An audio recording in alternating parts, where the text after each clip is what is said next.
Street Ministries olumaze ennaku 3 omubadde okubuulira ekigambo kya Katonda n'okusitula embeera z'abakkiriza lukomekkerezeddwa olwaleero.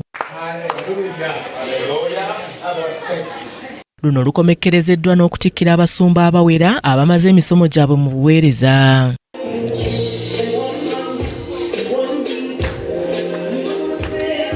Bishop Dr. Patrick Musokemba n'abasabye okusoma ennyo bongere ku mugaso gwabwe eri eggwanga, n'ategeeza nti okuweereza Mukama si bwe buvunaanyizibwa bwabwe bwokka nti kuba kati bayambako ne mu buvunaanyizibwa obulala nga kooti mu kutabaganya baba basowaganye.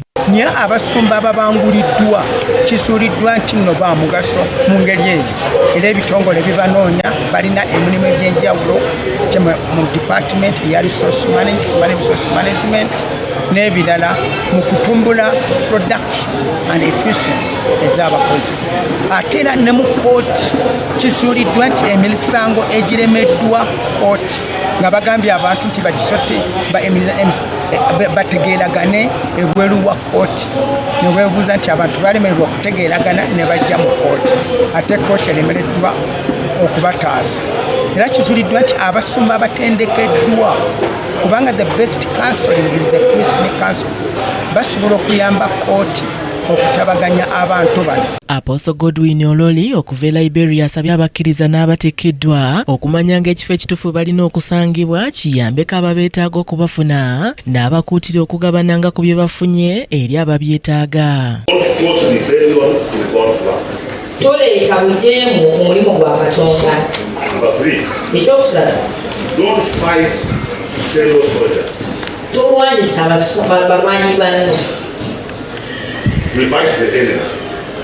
Tetulwanyisa mulabe, tetwerwanyisa ng'abasirikale. Tetwerwanyisa ng'abasirikale. Ekyokuna, kuuma obuweereza. Ate abatikkiddwa n'abakkiriza abeetabye mu lukuŋŋaana luno betwogeddeko nabo baliko bye boogedde.